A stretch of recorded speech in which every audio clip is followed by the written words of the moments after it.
Welcome, everyone, to Journeys to the Books of the Prophets, continuing with the first book of Kings. Before we do that, I want to make two important announcements for all the people who are watching live and all the people who will be watching later in the week.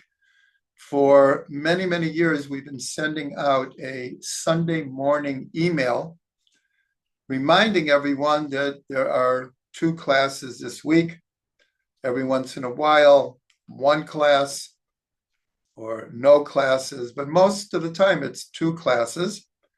And we decided that we are not going to continue sending this email. The people who come to the class, they know to come to the class. Most people are part of our WhatsApp groups. So from now on, there will not be an automatic Sunday morning reminder. It is automatic. If you don't get an email, if you don't get an announcement, it means there are our usual classes. If we were going to cancel a class, then we will send an email and a WhatsApp. So I'm making that announcement now. We'll make it again on Tuesday. We'll send out reminders, but there won't be the usual Sunday because we're sending a lot of emails now that we don't want to overburden people. So unless you get an email, you should assume that there is a class. The second is that we started going through the books of the prophets. I lost track. It's got to be a year and a half. I don't know, a long time. We started with Yoshua, Shoftim, Shmuel Aleph, Shmuel Bet. Now we're in Melachim Aleph. But we've noticed that the numbers of people tuning in has been dropping. And so I would very much like to get through the first and second books of Melachim. That was all I ever intended. I never intended to go through all of the other prophets. But this depends greatly on people staying with us. But in all cases, right now, I do hope to finish, but I'm going to be going a bit faster. Sometimes we only get through one chapter in an entire evening. And I've decided that we really need to move a little bit quicker. I don't regret, that's for sure, because when we would spend a whole evening on one chapter, we could really dive into it. But there are many sections of the books of Melachim that's not necessary for us to do that. We will continue to delve into it in as much depth as we can. So those are the two announcements. They say a word to the wise is sufficient. So if people want to continue to the end of Melachim Bet, the second book of Kings, people need to make sure that they come on live and they watch afterwards. So we're starting in chapter 12. We ended last week.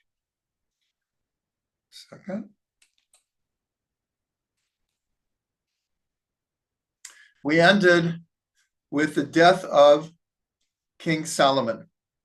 And then last week we did a whole review and tried to delve into the psychological, existential level of the soul of Shlomo. Now we are going to continue. The 11th chapter ends with his death. But before that, we see that because he had strayed off the path, and the text says it clearly that Shlomo allowed his 1,000 wives to worship their gods, idol worship all over Israel.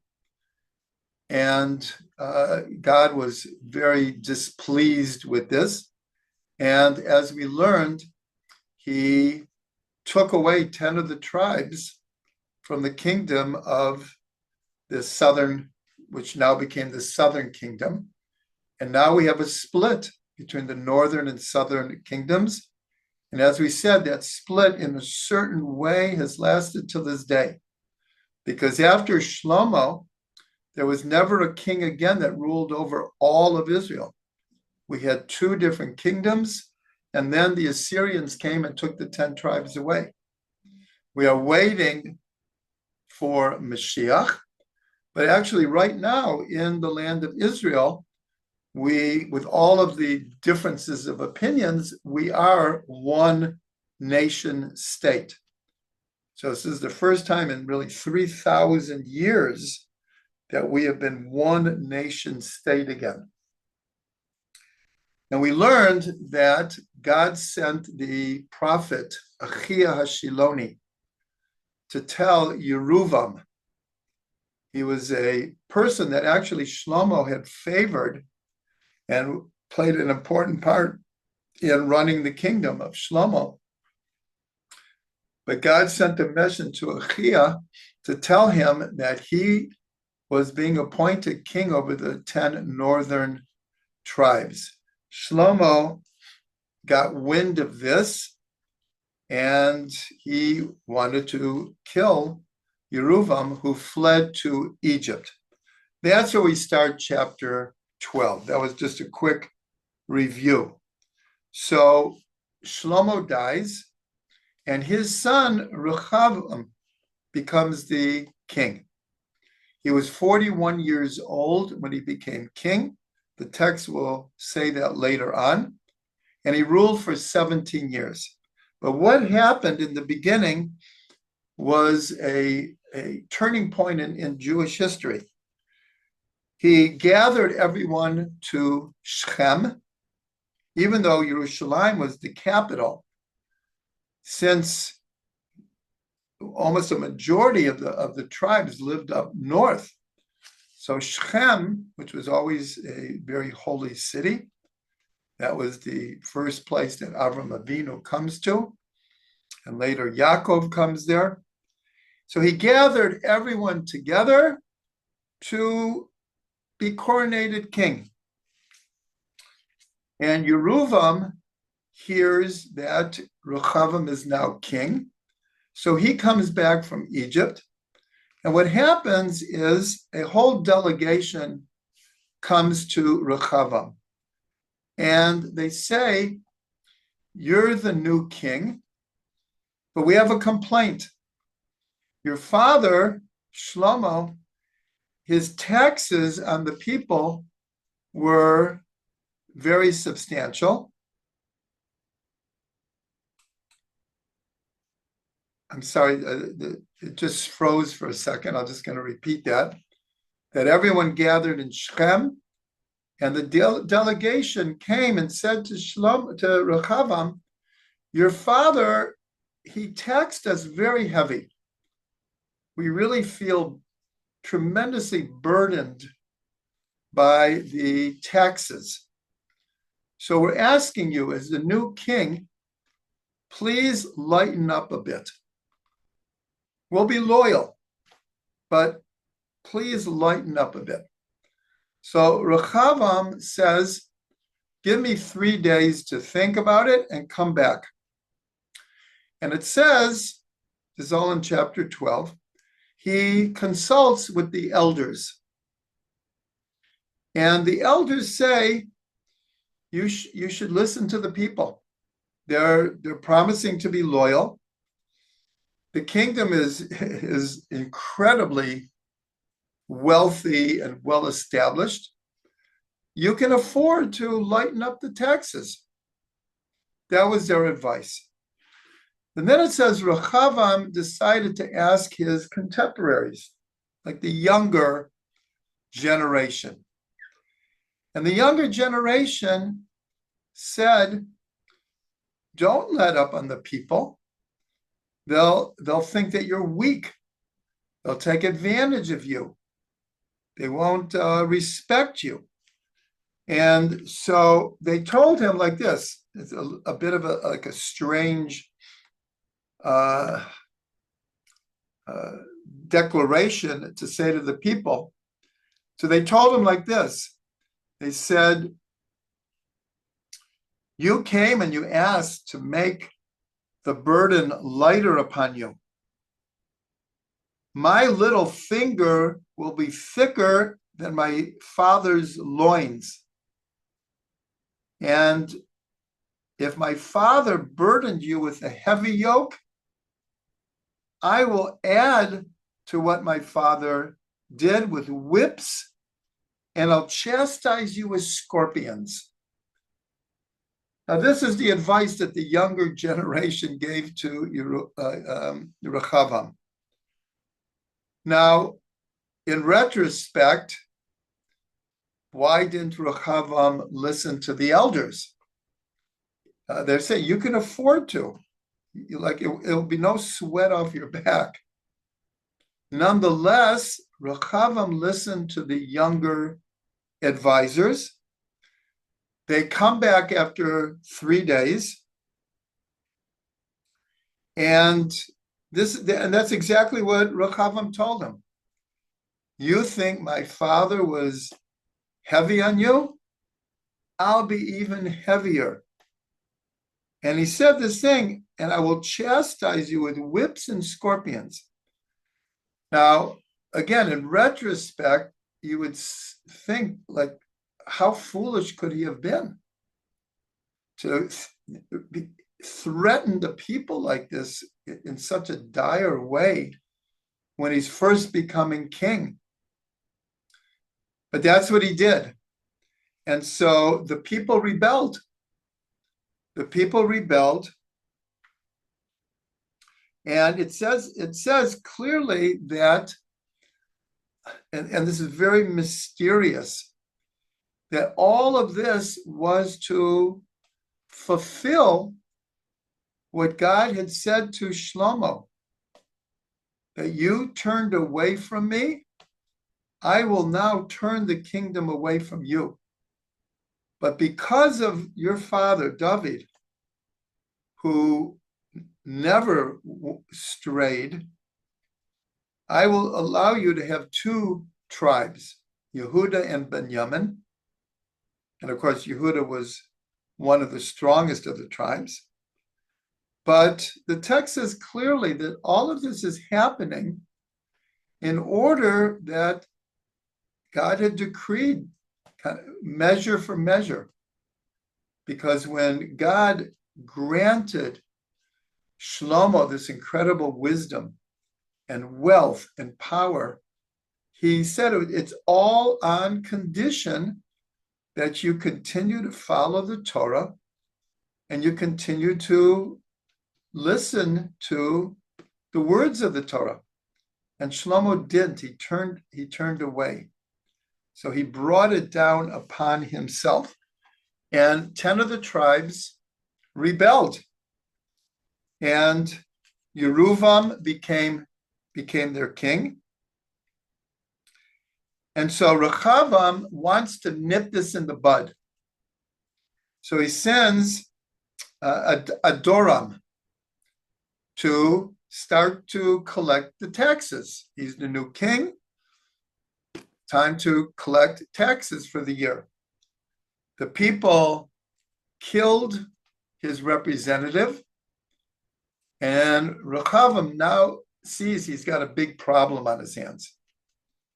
Now here, he could have tried to switch gears and try to tell the people, okay, I'll listen to you.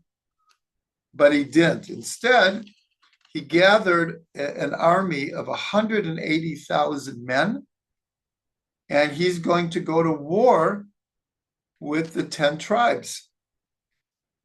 And then Shemaiah, who was a prophet, came to the people and said, do not go to war against your brothers. That's not what God wants. And so, I'll call it miraculously, the whole army went home. In other words, the prophet came, and this tells us that the power of the prophet in those days, even greater than the king. The king is, we're going to war to put down the rebellion. But Shemaiah comes, and he was a recognized prophet, and he says, this is not what God wants. Everyone go home. Do not fight your brothers like this. And they did. Now, what happens now is that Yeruvam is now king of the 10 tribes. We're in the middle of the 12th chapter. And it says that he made his headquarters in Shechem, and he built a place called Penuel. And before you know it, Yeruvam turns his back on God, which is really incredible. God chooses him to be a counter force to the southern kingdom, which had kind of strayed away. And right from the start, Yeruvam does not listen to the Torah or to God. And so he says, if I let people go to Yerushalayim, people are going to turn away from me. And they're going to turn away from my kingship of the northern kingdom. And so he built Bethel and Dan. And Dan is way up north. There's a place to this day called Tel Dan. And it's one of the sources of the Jordan River. But there are extensive archaeological finds going all the way back to the city that Yeruvam set up. And so, in other words, he sets up these cities to make a distinction between the north and the south. The south, the capital is Yerushalayim, and the north now has Dan and Beit El. And on top of it, he created his own holidays. The 15th day of the month of Cheshvan, created his own holidays, and he set up golden calves in Beit El and Tel Dan. So we read this now, and it's like, this is outrageous. Like, we don't remember the trouble we got into with the golden calf in the desert. And now Yeruvam is setting up these golden calves. And this just points out, it's not easy for us to understand today, but the pull of idol worship was incredibly strong in the world in general and in Israel as well. It was something that all of the prophets had to fight against, different types of idol worship. And here, it's like mind-boggling that Yeruvam is appointed by the prophet of God, and he immediately turns away. So this can remind us of a modern saying that power corrupts. Absolute power corrupts absolutely. So here, Yeruvam gets a little power in his hands, and he like goes crazy. He goes crazy. And with that, we finish the 12th chapter. The 13th chapter, I have to say, is extremely challenging. I spent a considerable amount of time trying to understand exactly what's going on here, not so much the details, but philosophically, as you'll see in a minute. So what happens is that as we said, Yeruvam sets up an idol in Bethel. He actually creates a priestly caste. They're not Kohanim. They're not from the tribe of Levi. He just kind of creates a priestly caste. And he sets up an altar for offerings. And there's a golden calves there. So a prophet of God comes to Bethel right when Yeruvam is bringing an offering to idol worship. And he speaks in God's name. And he says, I don't know what you're thinking here, but God, in a certain way, is not going to let you get away with this. He appointed you to be a holy king, a righteous king. And he said that I'm going to give you a sign. He said that on this day, this altar will be broken down and its ashes will be poured out of it. Yeruvam doesn't want to listen, and he puts his hand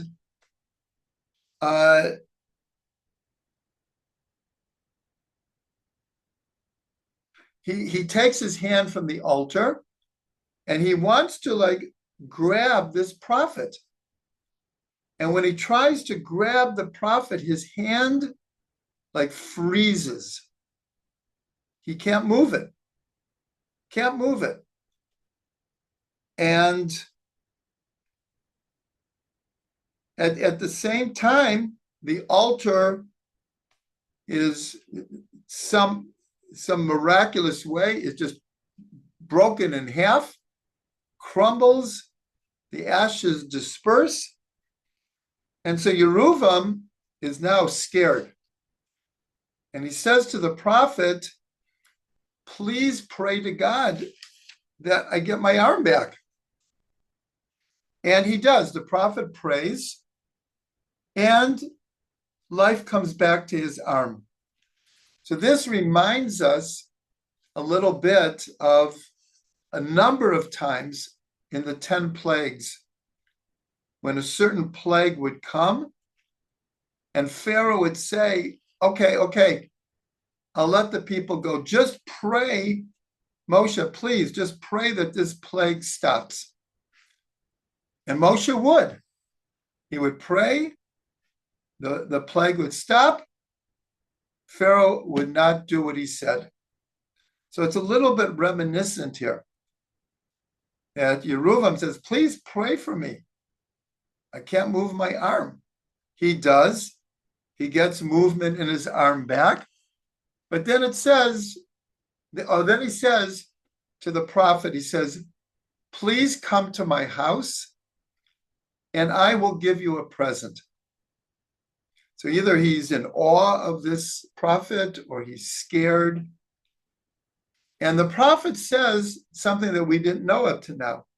He said, I will not come to your house because God told me on this mission, I should not eat, nor drink, nor to go to anyone's house, and I should not return to where I came from the same way that I got here.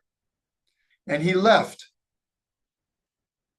Yeruvam, of course, we'll learn later, just immediately went back to his evil ways. But what happens now is very mysterious, very enigmatic. So this prophet is now going home, but from a different way that he came, like God commanded him.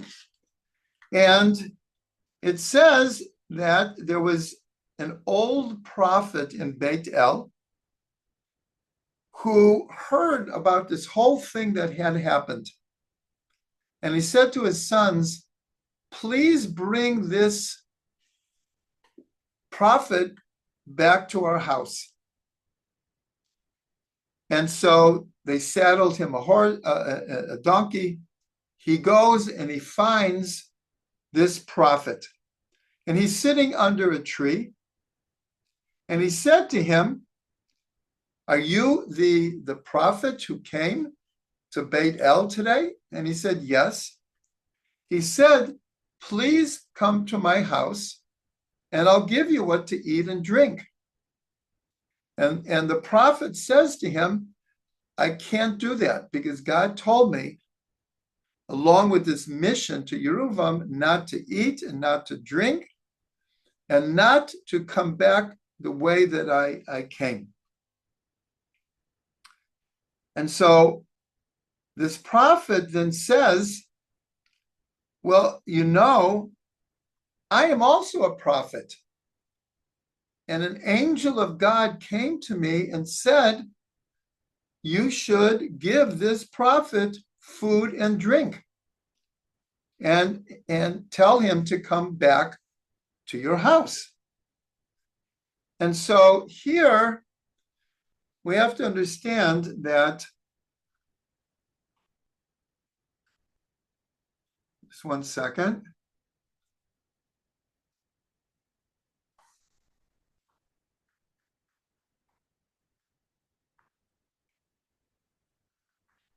That the prophet who went to Yeruvam, so he's confused now. God told him not to eat and drink. And now another prophet is saying, well, an angel just came to me and said, you should eat and drink and come back to my house. So let's say he was a little bit naive. He didn't like challenge him. The text later tells us that this other prophet was a false prophet. But the true prophet didn't know that because he said, I am a prophet. And an angel just came to me. So he didn't interrogate him. He didn't check it out. But he also reasoned that why would someone claiming to be a prophet lie to me? Or maybe the circumstances have changed. When God said, don't eat and drink, it's because maybe my mission would not be successful. But now that I see it was successful, and he felt maybe Yeruvam did tshuva, because Yeruvam said, come back to my house. I'll give you a gift. And so the true prophet goes with the false prophet, and he eats and he drinks. While he is eating and drinking,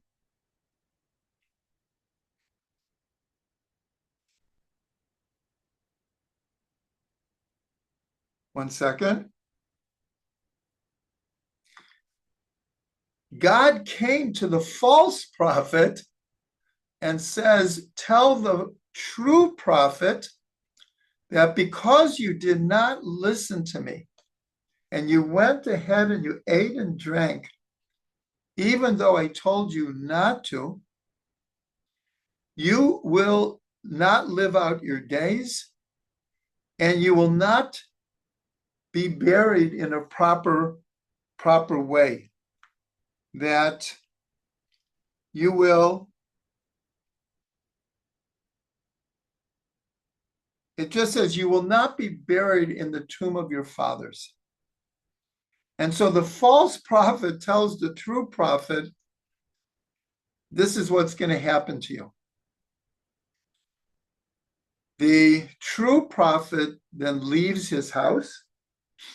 Shortly after, on the way back home, a lion attacks him and kills him. And he dies on the road. The false prophet hears this, and he and his sons gather up his body and bring it to the burial place where the false prophet is going to be buried. And he says he should be buried next to where I will be buried. And the story ends. Now, it's a very challenging story here, because our first reaction is, where is the justice here? The false prophet who lied and was responsible for this other person's death, nothing happened to him. And the true prophet, who he didn't do anything on purpose. He truly thought that an angel had come to this other prophet and told him, okay, you can eat and drink now. And he just was innocent or naive or didn't understand the situation properly. But he ends up being killed by a lion, and the false prophet, as it were, nothing happened to him. So I'm reading all these commentaries, and I'll be very honest.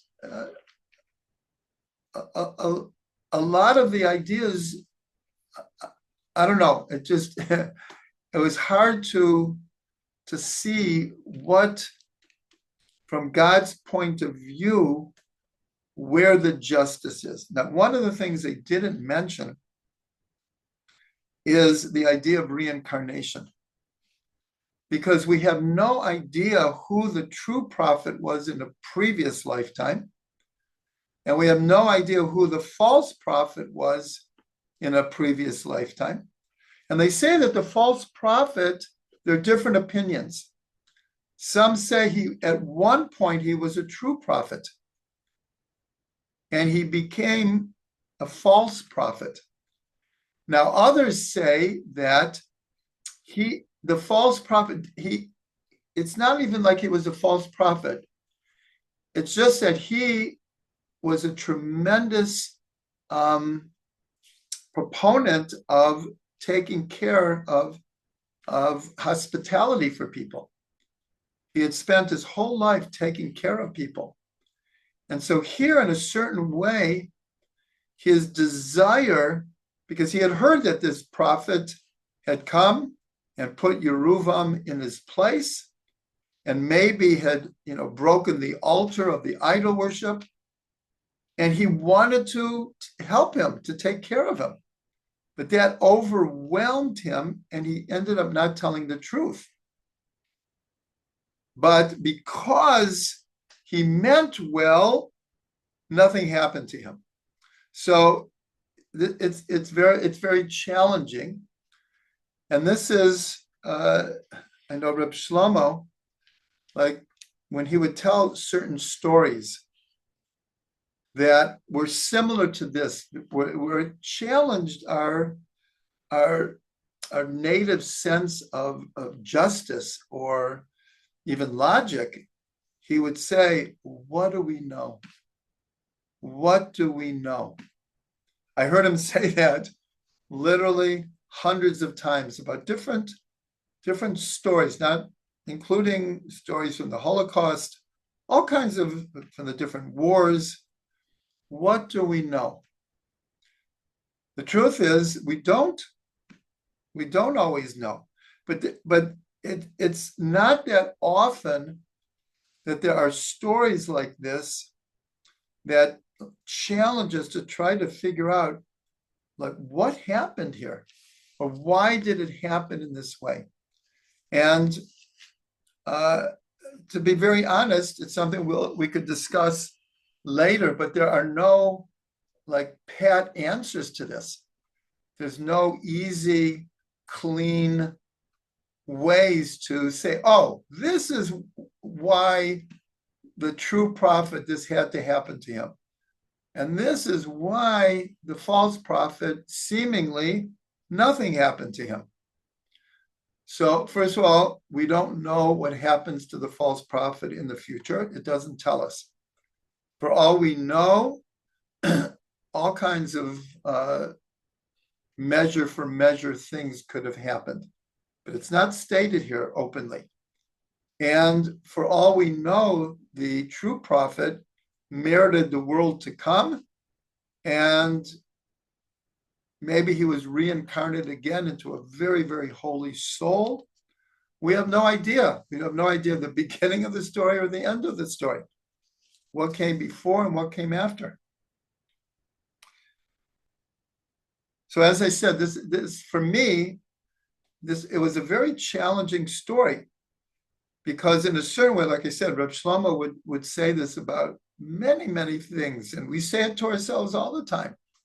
We read something in the paper and it's like, how does something like this happen? Or why did this person deserve this?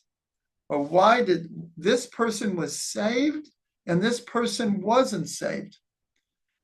This person had, as it were, a miracle happen to them, and this person didn't have a miracle. These are things that we simply don't know. We could try to come up with answers or ways of understanding, but ultimately there are simply many, many things that we will not understand.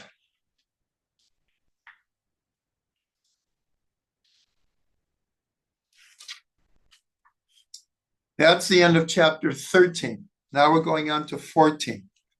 So what happens here is, it says explicitly, Yeruvam, after this whole story, just went back to his evil ways, and he continued.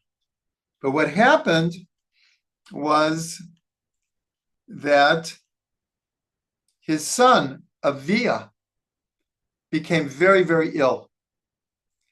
And so Yeruvam, who is the king, and maybe he was too prideful, but he sent his wife to Ahijah Shiloni, who, why is he called Hashiloni? Because he was from Shiloh. And what's interesting is, I didn't make this connection before, that this week it was the largest gathering of, we'll call them Christian Zionists, Christian leaders, not lay people, but Christian leaders who have churches, organizations, movements. 1,000 of them came to Israel, and in a certain way, the pinnacle of their trip, they went to Shiloh. They went to the place where the Mishkan was there for, I believe it was 369 years. The Mishkan was in Shiloh. If you remember in Shmuel Aleph, going back to Yoshua, Shoftim, Shmuel Aleph, Shmuel Bet, the Mishkan was in Shiloh. So Ahijah Hashiloni is from Shiloh. So Yeruvam sends his wife to Ahijah Shiloni to ask him to pray for his son. So he sends her, but he tells her to disguise herself. He wanted Ahijah to think she was just any woman coming to plead for her son's health.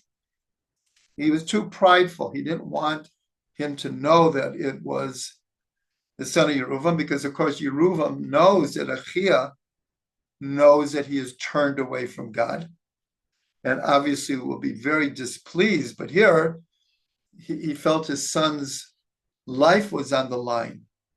So he's going to humble himself, but he sends his wife. And so his wife goes, and as she walks in to where Ahijah was, before she can even say anything, he says to her, "Why did you have to disguise yourself? I know who you are, and I know why you came." And then he launches in to really a prophecy of what's going to happen to the house of Yeruvam. And in short, basically saying the entire house of Yeruvam will be cut off. will be cut off. He had a chance to be a righteous king.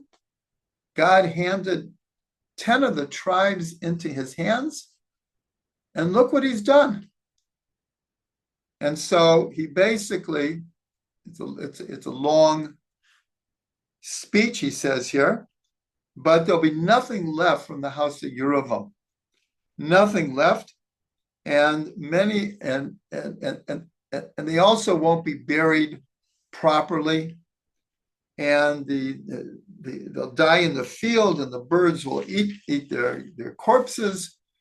Very graphic, call it a curse here. And he says to her that as soon as you get home and you put your foot in your house, your child will die. Now, again, this is very, very harsh, but we've discussed this before, is that the language of the Tanakh is that God is doing all of these things. But underneath what is happening is what's called consequences for people's actions. In other words, Yeruvam, because of his evil ways, he is bringing down this curse on him and his whole house. But the language of the Tanakh is always that God is doing this, which is true, because God set up the spiritual law of a measure for a measure, mida keneged mida. And so, sure enough, the child dies.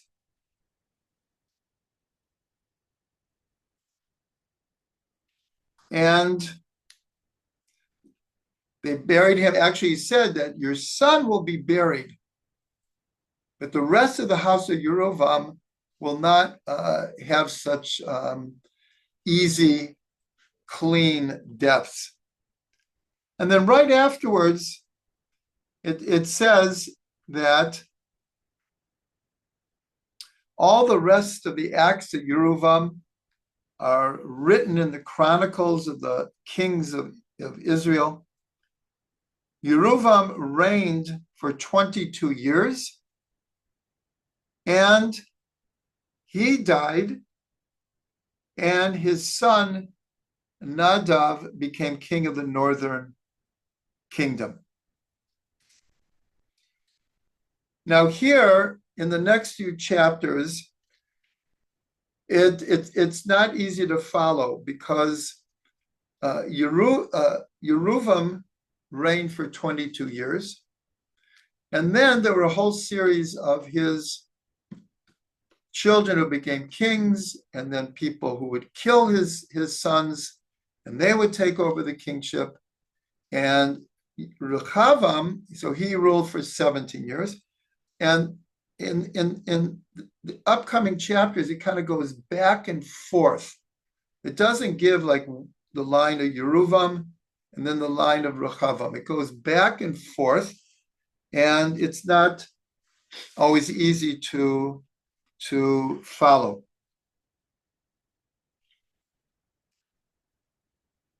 So here we see it's saying that Yeruvam passes away. And here it says Rehoboam was 41 years old when he began to rule. He ruled for 17 years. We had already mentioned this, that his mother was Naamah. If you remember, there were three main wives of Shlomo, even though he had 1,000 wives.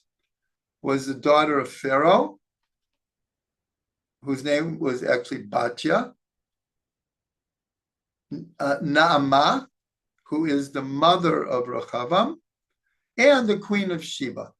This we discussed last week. So here it's just making it sure that we know that Rehoboam is the son of Naamah, who is considered a very, very holy woman. But now it says that Shlomo had died, Yeruvam became an evil, Rehoboam became an evil king. Both of them, the northern kingdom and the southern kingdom, turned away from God and were worshiping idols.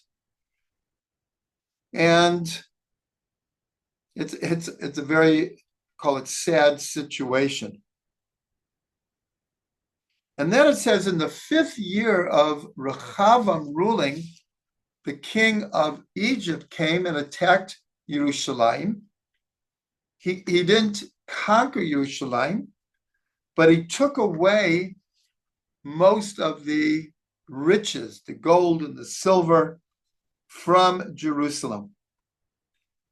And then at the end of chapter 14, it says Rehoboam died, and he was buried in the city of David, like Shlomo was and David before him.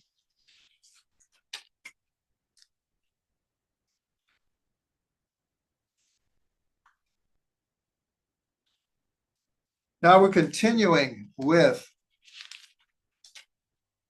chapter 15.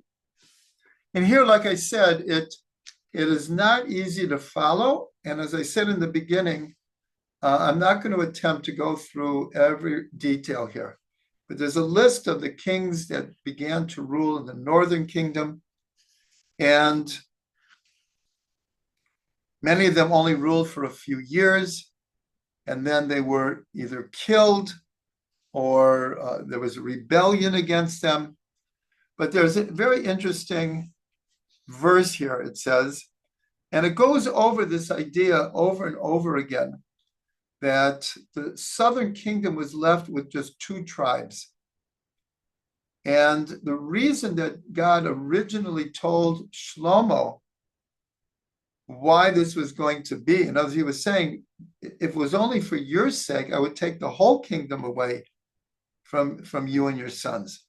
But because of David and the promises I made to David, I'm going to leave 2 of the tribes to be the southern kingdom. And so the verse says like this. It says that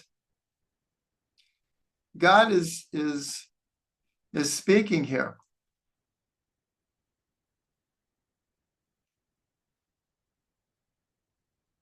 And it says, because David did which was right in my eyes, and turned not aside from me, and always did the right thing, except with the matter of Uriah Hittite. Now, this is the one time that it's mentioned in this way.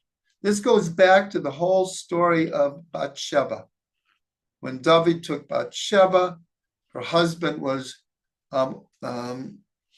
Uriah Hittite, and she became pregnant.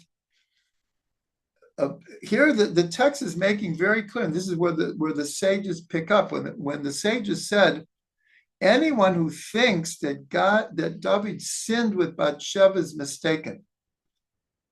And you could say, well, it seems like a whitewash. It seems that she was married to Uriah, and it was an adulterous affair, and she became pregnant, and to hide it, he arranged for Uriah to be sent to the front lines and that he should be killed. And the sages say the whole explanation that when soldiers would go out to war, they would give their wives a bill of divorcement, a get, on condition if they didn't come back retroactively from the time that they went to war, they would be considered divorced. And so when David slept with Bathsheba, technically she was not married. And here we see this is close to a proof text, because God made it very clear to David that he had sinned, and he paid the price in spades with the rebellions. Two of his sons rebelled against him, and God prophesied, God predicted, this is what's going to happen because you did this. But it doesn't say exactly what the sin was. So this might be the closest that we have where God says, David did everything that I asked for, except with Uriah Achiti. That the way that he had him set up to be killed, God didn't agree with that. But we know that David did tshuva, and God accepted the tshuva. But it's very, very interesting that here, many years after David dies, it's put into the text this idea that from which we can understand why the sages say anyone who says that David sinned in the way that we think he sinned is mistaken.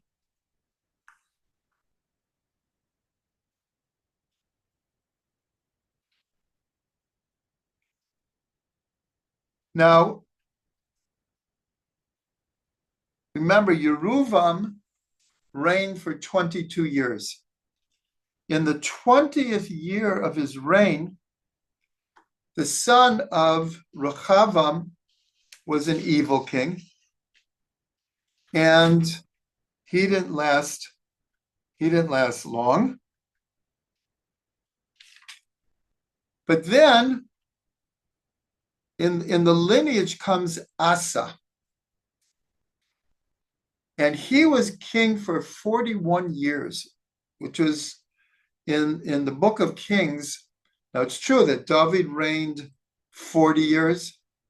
Shlomo reigned for 40 years. But that's very, very rare. Most of them are much less. Here we see Rehoboam is 22 years. Yeruvam is 17 years. Asa ended up ruling for 41 years. And the book of Kings says specifically that he was a righteous king, that he followed in the footsteps of David, and he cleansed the land from the idols. And it says even his mother, who had become an idol worshiper, he destroyed all of her idols.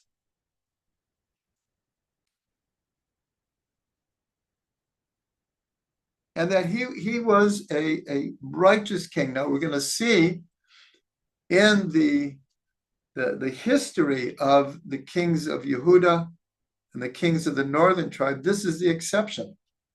Unfortunately, the righteous kings are the exception.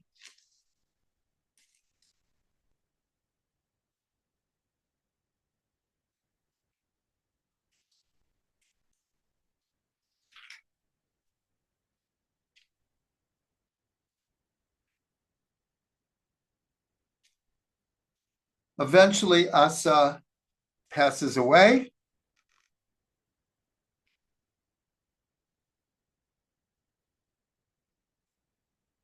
And he, again, is buried in the city of David. And again, all of this intrigue with the sons of Yeruvam and the lineage of Yeruvam and the lineage of Rehoboam. As I said in the beginning, we're going to be going a little bit faster here.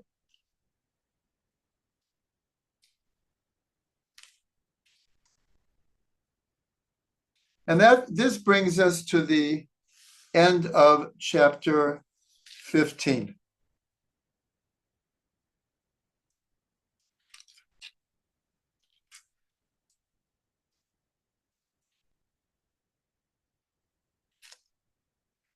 And to be truthful, we're going to also, in a certain way, go through chapter 16.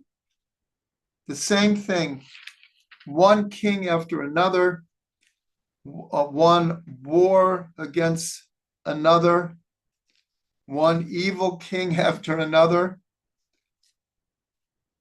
And the reason that I'm going faster is because when we get to chapter 17, we have a very, very wonderful surprise, because a new figure comes on the scene.